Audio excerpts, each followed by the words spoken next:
Сабағымыз математика сабағы. Математика сабағының тақырыбы жүздік санау бірлігі. 35-ші сабақ. Бүгінгі сабақты бастаймыз. Балалар, бүгінгі сабақта біз санаудың ірі бірлігі жүздікті құрастыру және мыңға дейінгі жүздіктермен санау, жазу, салыстыруды үйренеміз. Балалар, біздер кешегі сабақта 100-ге дейінгі санауды өттік. Балалар, суретте бір бірлік берілген. Келесі 2 бірлік, 3 бірлік, 4 бірлік, 5 бірлік, 6 бірлік, 7 бірлік, 8 бірлік, 9 бірлік. Яғни 1-ден 9-ға дейін бірлік. Келесі барлығын балалар 10 бірлік деп айтамыз. 10 бірлік, яғни 1 ондық. 10 осындай 1 ондықтың 10-ын 10 ондық, яғни 1 жүздік деп айтамыз. Жүздік жаңа санау бірлігі.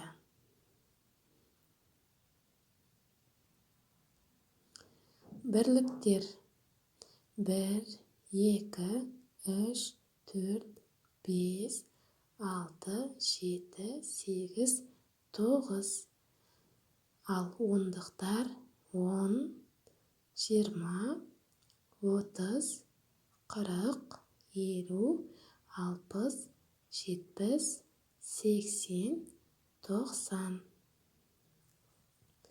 Ал жүздіктерге келетін болсақ, жүздіктер 100, 200, 300, 400, 500, 600, 700, 800, 900.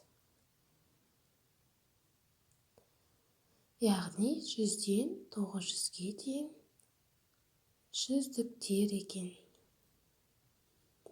Балалар, енді келесі кел санайық ойынын ойнаймыз. Бір жүздік ол айтылған кезде 100 деп айтылады. 2 жүздік 200 деп айтылады.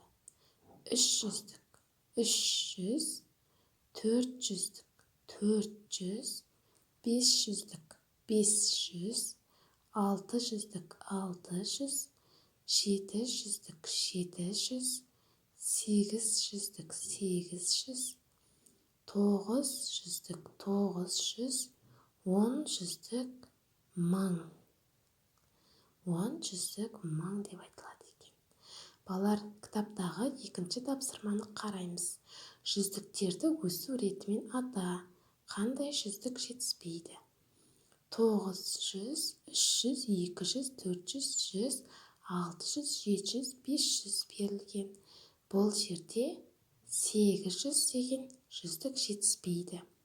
Ал өсу ретімен айтатын болсақ, 100, 200, 300, 400, 500, 600, 700, 800. Келесі 3-ші тапсырма. Салыстыр. 9 ондық, 7 жүздік. Қайсысы артық? 9 ондық, яғни 90, 7 жүздік 700. 7 жүздік артық.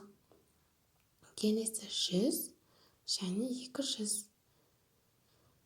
100 200-ге қарағанда кем. 6 ондық, 8 ондық. 6 ондық 8 ондыққа қарағанда кем.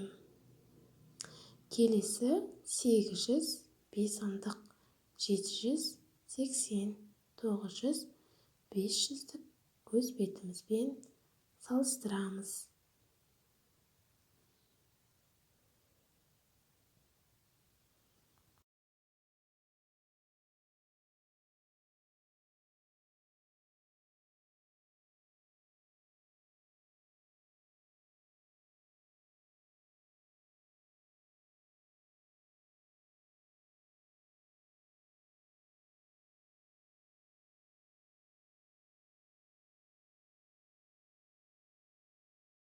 бетімізбен орындап болғаннан кейін келесі төртінші тапсырманы қараймыз.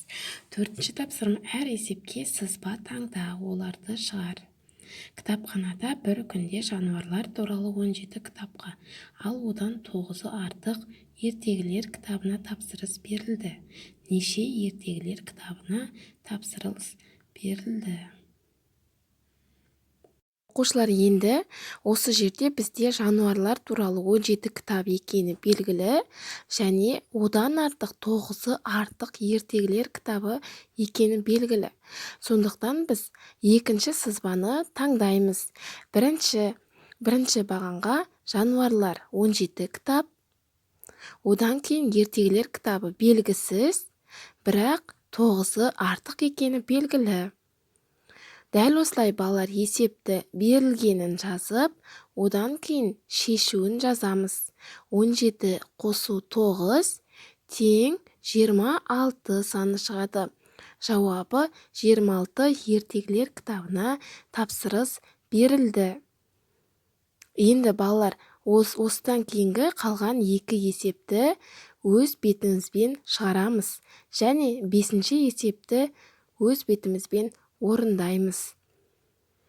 Балалар, бүгінгі сабағымыз аяқталды. Бүгінгі сабақта ірі санау бірлігі жүздіктерді құрастыруды және жүздіктермен 1000-ға дейін санауды, жазуды, салыстыруды үйрендің.